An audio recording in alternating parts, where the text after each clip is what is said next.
نحمده ونصلي على رسوله الكريم أما بعد فأعوذ بالله من الشيطان الرجيم بسم الله الرحمن الرحيم ربي يسر ولا تعسر وتمم بالخير وبك نستعين آمين اللهم آمين.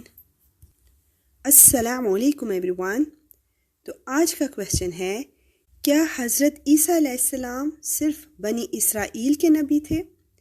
تو اس کا آنسر ہمیں ملتا ہے سورہ عمران کی آیت 49 میں. تو بسم اللہ کرتے ہیں اس آیت کی ٹرانسلیشن کے ساتھ. اور اسے بنی اسرائیل کے پاس رسول بنا کر بھیجے گا جو لوگوں سے یہ کہے گا کہ میں تمہارے پاس تمہارے رب کی طرف سے ایک نشانی لے کر آیا ہوں، اور وہ نشانی یہ ہے کہ میں تمہارے سامنے گارے سے پرندے جیسی ایک شکل بناتا ہوں، پھر اس میں پھونک مارتا ہوں تو وہ اللہ کے حکم سے پرندہ بن جاتا ہے. اللہ اکبر.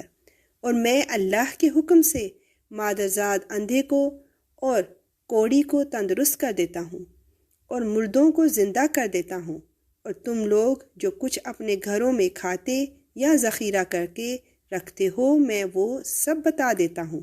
سبحان اللہ. اگر تم ایمان لانے والے ہو تو ان تمام باتوں میں تمہارے لیے نشانی ہے. یہ آیت اس پر دلالت کرتی ہے کہ حضرت عیسیٰ علیہ السلام تمام بنو اسرائیل کی طرف رسول تھے، اور اس میں بعض یہودیوں کے اس قول کا رد ہے کہ حضرت عیسیٰ علیہ السلام ایک مخصوص قوم کے رسول تھے، اور حضرت عیسیٰ علیہ السلام سارے انسانوں کی طرف نہیں بلکہ صرف بنی اسرائیل ہی کی طرف رسول بنا کر بھیجے گئے، جبکہ نبی پاک صلی اللہ علیہ وآلہ وسلم کی رسالت تمام جہانوں کے لیے ہے. سبحان اللہ. اکثر علماء کا قول ہے کہ اللہ تعالیٰ نے ہر زمانے کے نبی کو اس زمانے والوں کی مناسبت سے خاص معجزات عطا فرمائے ہیں. حضرت عیسیٰ علیہ السلام کے زمانے میں طبیبوں اور حکیموں کا دورہ تھا.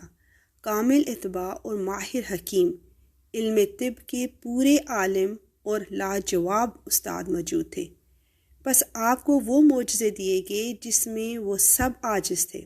بھلا مادرزاد اندھوں کو بالکل بینا کر دینا، یعنی جو پیدائشی نابینا ہو اسے آنکھیں مل جانا، اور کوڑیوں کو اس مہلک بیماری سے اچھا کر دینا. اتنا ہی نہیں بلکہ مٹی یعنی گار جو محض بے جان چیز ہے اس میں روح ڈال دینا، اور قبروں میں سے مردوں کو زندہ کر دینا.